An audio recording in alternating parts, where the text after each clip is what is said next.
no one knows Italian football like you do. Will he find that joy?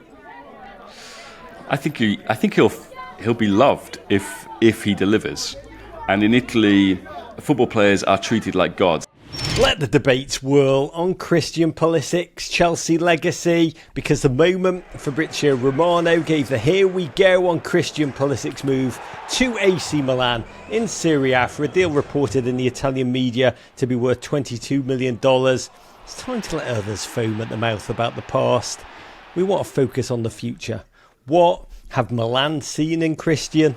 What's the role they've ID'd for him? How will he fare there?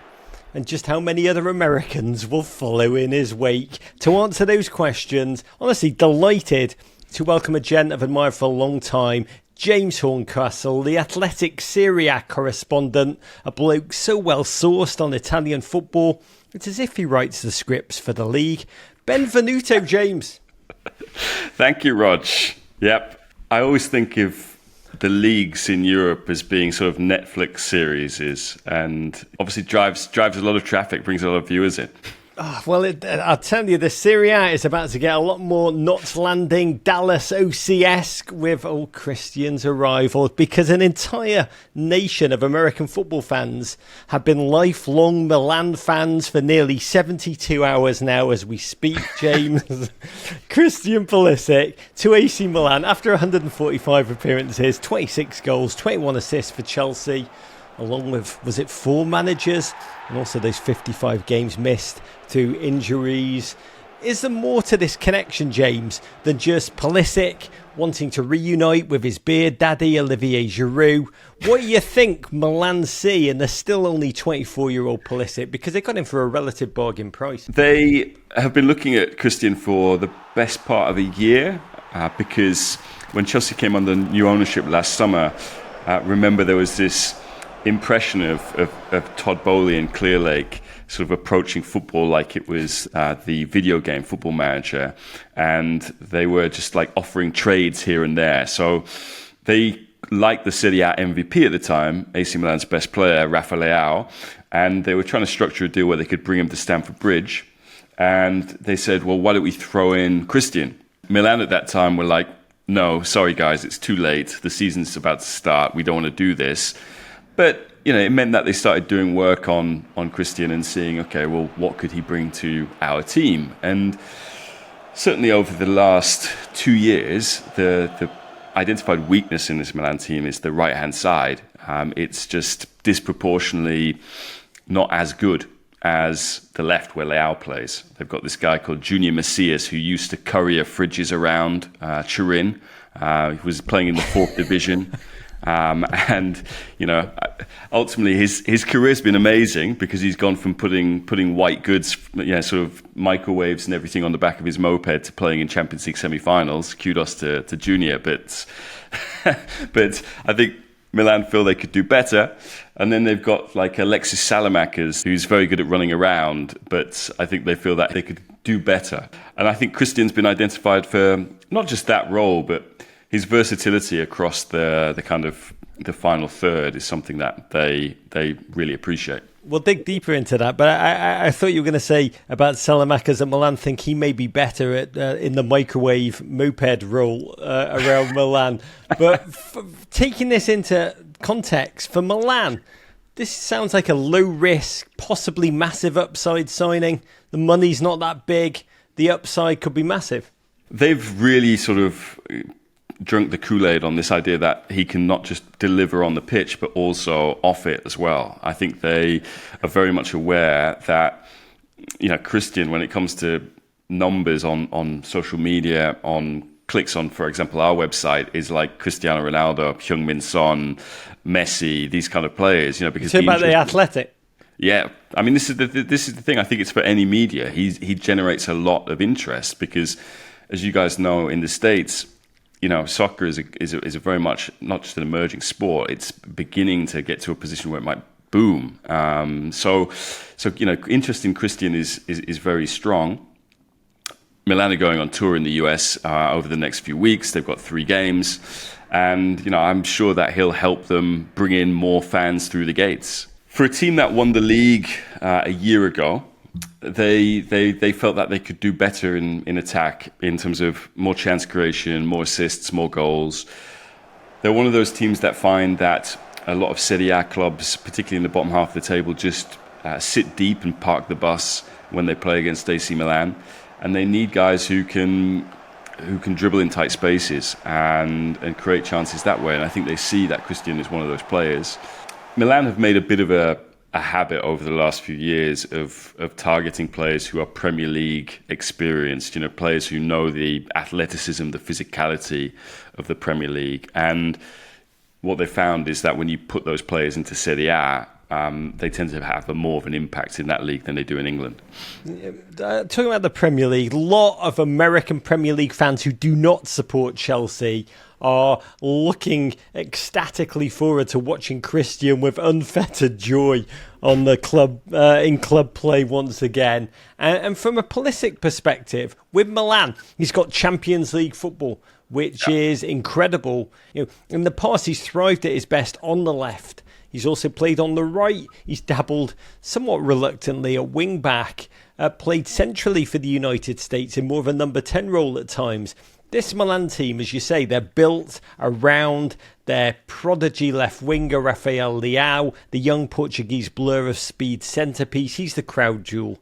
But can you describe the way Milan play and how you believe manager Stefano Pioli will deploy Argent? So they, over the last few years, have played 4-2-3-1, and they play a kind of German pressing style game, which is a bit new and different in Italy. There are other teams that press and are quite disruptive. The likes of sort of Torino, for example, are really, really good at that. Atalanta have been really good at it over the last few years. I mean, we've really seen this trend in Italy.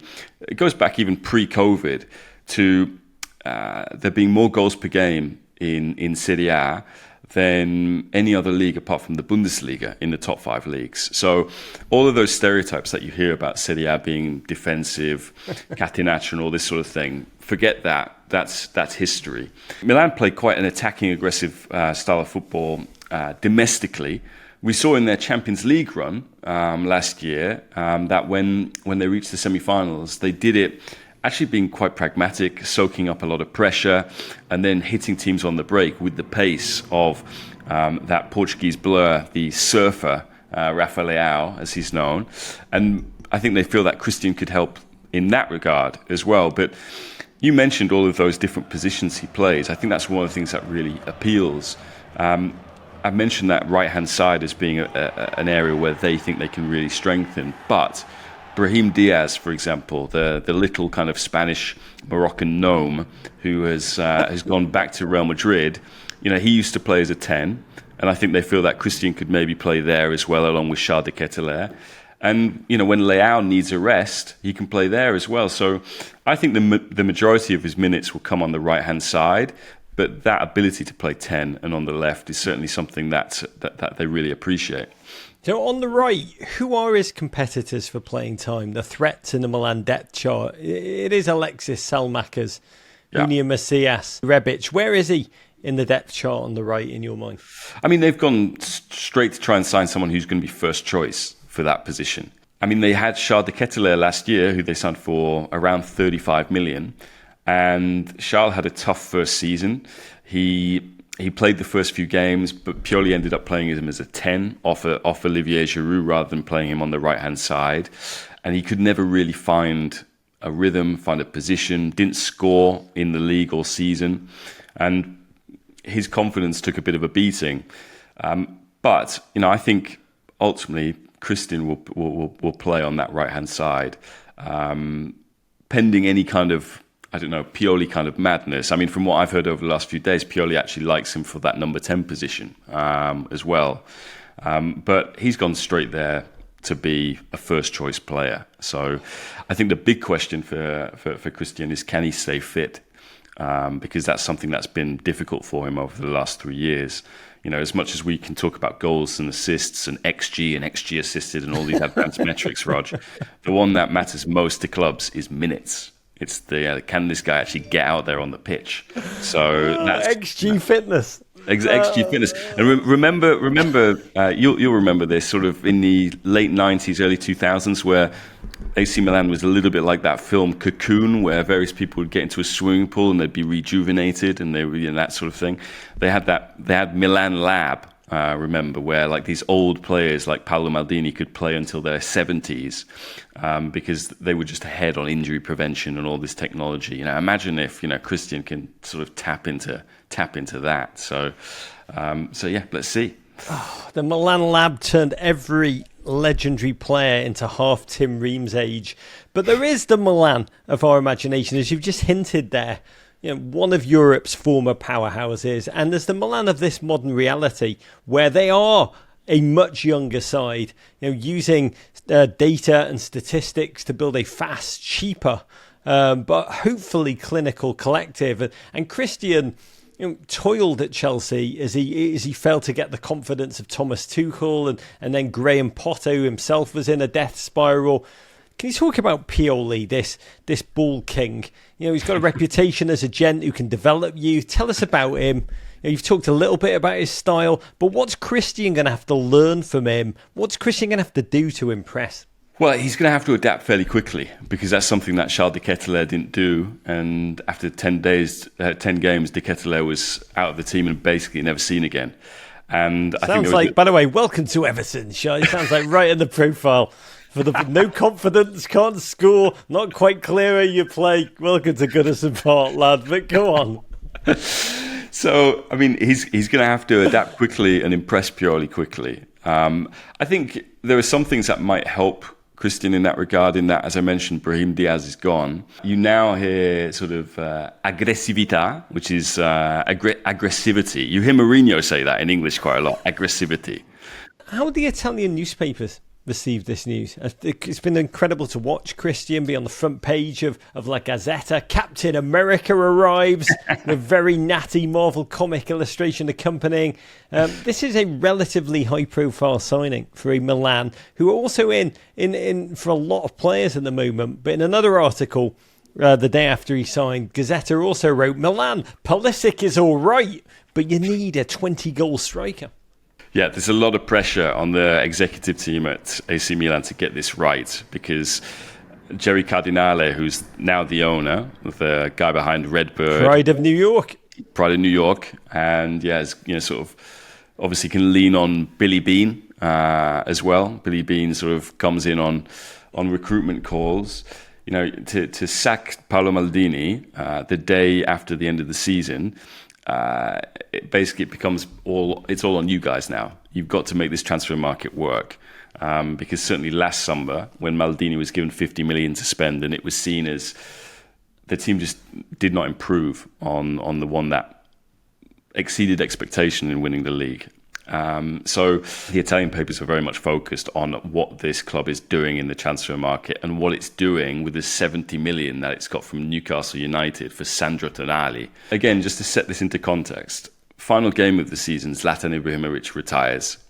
And yeah, he's a legend not only of AC Milan, but in Serie A, he's seen as like the Messi or Ronaldo who played in Serie A in his prime. He's huge.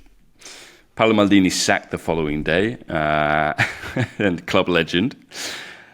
Then they sell Sandro Tonali to Newcastle. Sandro Tonali, born Milan fan from just outside of Milan. And Silvio Berlusconi, the party-going, controversial former Prime Minister of Italy and President of AC Milan for more than 25 years, who was the most successful president that ever lived. He passed away. And so all of this is kind of like all this sort of, they call it the Milanness of the team. They're like, oh, is it gone? And so it's up on the current executive team, which is still the old executive team minus Paolo Maldini, to get this transfer window right. But there could be others joining him. Let's have a quick gossipy aside, because you talk about the rumours who's connected to the club. There's a lot of talk about Yunus Musa, that 20-year-old one-man punch of a player who could be joining Pulisic at AC Milan, moving from Valencia. And then last night, Sky Sport in Italy reported that Flo Balogun, possibly the greatest striker in American history, That's actually true. Is also being pursued. What are you hearing? Yeah, so they've had talks about Musa. Milan are very sort of disciplined when it comes to the money that they spend. So yes, they've got this 70 million sort of burning a hole in their pocket from Tonali's going to Newcastle. But the reality is that they have a very strict wage structure. They're very disciplined about not spending more than like 30 or 35 million on a player. Because they view it as opportunity cost. You know, everything that you spend over that figure is you can't spend that on improving your team elsewhere. So I think that's one of the reasons why. I mean, I reported that AC Milan's first offer for Christian was 14 million, which a lot of people look at that and say, "Hang on a minute, this is a guy who Chelsea paid 64 million for." So with Musa, again, they're bidding with Valencia, and they want to kind of keep the fee in the ones rather than the twos, so between sort of 10 and 19 rather than over that. Musa appeals for another reason, and this is similar with Christian, is that these guys have EU passports, and this is a big thing for AC Milan because teams in Italy are only allowed to sign 2 non-EU players every year. And so one of them, after our brilliant decision in the UK to leave the European Union, where everything is fine and nothing around us is burning at all. Sorry to go on a political tangent for a second. And by we, James means Britain there, because I want to make... there's Americans, but is James saying we, us, or is he talking about Italy? It's Britain. It's Britain, listeners. Britain. Keep hearing. So Ruben Loftus-Cheek, who's Christian's Chelsea teammate and now his new AC Milan teammate, and I think this might help Christian, is that there's guys at AC Milan who's played with before, Tomori, Loftus-Cheek, Giroud. They will help him settle in. But Loftus-Cheek, because the Brits are no longer in the EU, he fills this non-EU slot. They've only got one left, which means they have to be particularly careful about who they sign. Now, Christian is not a non-EU player, even though he's American. He's got a Croatian passport. Musa has got an Italian passport. So that is something that, again, appeals about him as well. And you mentioned Flo Balogun as well. I mean, coming off a fantastic season. And AC Milan have leaned heavily on veteran strikers over the last 4 or 5 years. So it's Zlatan.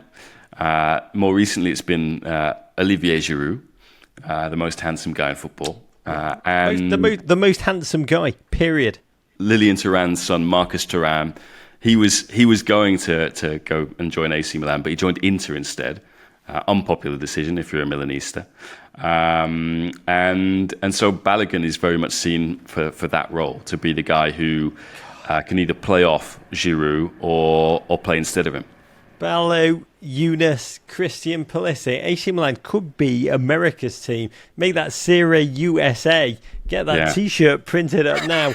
But, I mean, we did mention Milan's owner, Jerry Cardinale, also New York's finest, baby. New York born and bred, as American as they come. And you mentioned earlier, Milan are about to go on tour over here. We know the Premier League teams are all just salivating like Pavlov's dog, looking at this American football fandom and wanting to fight for bandwidth. Is there a sense in Italy of the marketing potential of our boy? Is there a hunger for the American fan base? Is that part of what they're functioning in here? The fact that they've got the once and future LeBron James of soccer riding with them? Absolutely. Even the league itself has very much targeted the US over the last couple of years. So you've got this partnership with CBS, Paramount Plus. They get great access. So if you want to watch Serie A in the States, you watch it there. And also you've got a lot of American owners now operating in Serie A. I think Serie A has got more foreign investment, particularly US investment, than any other league outside the Premier League. And they see sort of great potential for it to grow in the US. I mean, the Premier League by now, it feels like, you'll know better than me, Rog, but Americans look at that as football's NFL, NBA. If you want to watch club football, you watch the Premier League or you watch the Champions League. And Serie A needs to kind of muscle in on that. And even if it's kind of achieve parity in the amount of money that broadcasters in the US pay for Serie A's TV rights. They want to get sort of level with the Bundesliga, level with La Liga. At the moment, they're trailing in that in terms of the revenue that they bring in. And that means they can't spend as much money on their players as Premier League clubs can. So they have to develop in the States. And I think certainly AC Milan's case is how it was put to me when Cardinale bought the club was it's continuity plus. It's what the old owners did, but amazing. With Jerry's kind of nous in the sport, media and entertainment vertical, if you want to use that as well, and particularly sort of bringing that and growing it in the States. God, I love that notion. Continuity plus. God, it's amazing. It does sound like a great streaming channel also in its own right. But Serie A is a league in which so many Chelsea defectors, as you mentioned, have found joy. Milan alone, Fikayo Tomori. Of course, Pulisic's dad, Olivier Giroud, Ruben Loftus-Cheek, just rolling up and talking about how much he's looking forward to playing again with Chris, as he called him. Can you describe the difference between Premier League and Serie A football, big picture, which has allowed and may allow Christian to thrive? So there's always been this stereotype about Serie A being slower and more defensive. I think that's not entirely the case anymore. I think football is football. Ultimately, in the richest league, that is the Premier League at the moment, you can afford the best players, and the best players can play quicker because they're just better. But in Serie A, there's always been this feeling that part of the league being slow or perceived as slow is because all these tactical boffins who come out of Serie A and go up and win the league in the Premier League, the likes of Claudio Ranieri, Conte, Ancelotti, Mancini, they just overload their players with tactics. And they've got so much to think about that they forget about running. But that's not really the case anymore. You'll see they're like pretty athletic. Games are pretty quick, really entertaining as well. And as I mentioned, the goals per game ratio has been sort of climbing incrementally year on year. So it's all the players who go there, they always say it's tactically really challenging. A, because of all the information that you're expected to take on, but also you'll come up against teams which are like little petri dishes of like sort of tactical ideas, which are growing these new cultures which have never been seen before. So, for example, you see it at Brighton at the moment with De Zerbi. De Zerbi's playing a football that sort of has Pep Guardiola sending eggplant emojis to all of his friends. He's just so excited by it, and that can be confounding, for players who are new to the league. Like, wow, what am I seeing here? What's this? And it takes a little bit. So I think that's one of the big selling points of Serie A. And as I mentioned, you've got a club in AC Milan who are quite agile at the moment because they're financially healthier than everybody else in the league. They've just made this big sale so they can go out and really kind of upgrade the team.